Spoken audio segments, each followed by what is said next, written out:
So again, when we're playing with lines in space, we can look at the vector version of it, or we could look at the parameterization individually. So for example, this vector v here of my first line could be written as a series of equations where x is equal to negative 8t minus 2, y is equal to 8t plus 1, and z is equal to 7t plus 3.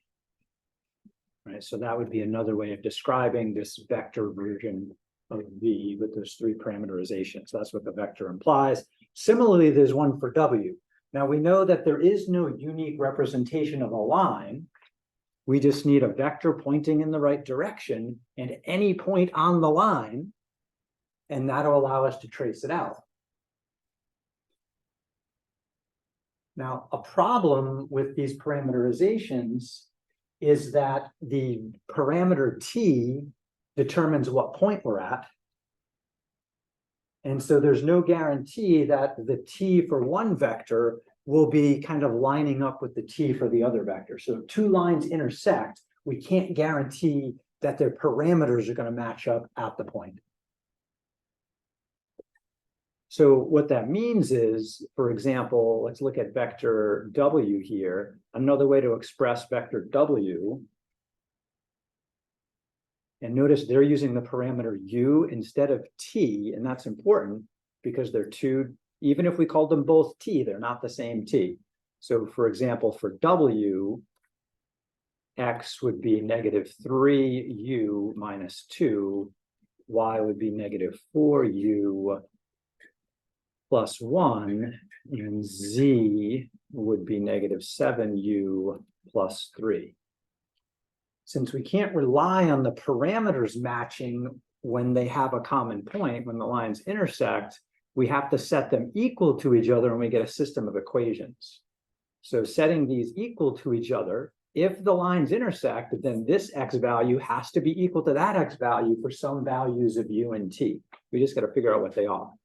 So I believe that negative 3u minus 2 has to equal negative 8t minus 2.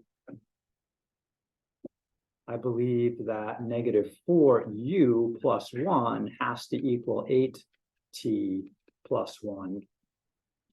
And I believe that negative 7u plus 3 has to equal some 7t plus 3. I could just figure out what value of t and what value of u makes this happen. So we've got plenty of information to solve for these two unknowns, u and t. So we combine the equations in a way that'll help me get rid of something. So for example, here I noticed if I add the first two equations together here, then the t's are going to drop out because there's a negative 8t and a positive 8t. Okay, if that doesn't happen, you have to engineer it to happen somehow. So you guys have lots of experience in solving systems of equations. So if I combine the first two equations, then I'm going to get negative 7u minus, minus 1.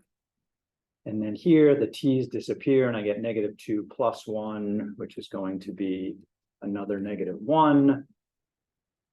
And adding the 1 to the other side, I get negative 7u equals 0. So u has to equal 0. Now I know what u is to find the common point. So then I can use that to figure out what t is. So back in the first equation, for example, I can plug that in. So I'm going to get negative 3 times 0 minus 2 has to equal negative 8t minus 2. And so let's see, that zeroes out. If I add 2 to both sides, I get negative 8t has to equal 0. And so t has to equal 0 too. Interesting. We got lucky there. Typically, u and t are not going to equal each other. So now that I know what t has to be for their intersection point, then I can find the point of intersection just by plugging that t equals 0 in. So if I plug t equals 0, that part's gone, and I get the point negative 2, 1, 3. And double checking, if I plug in u equals 0, that's gone, and I get the point negative 2, 1, 3.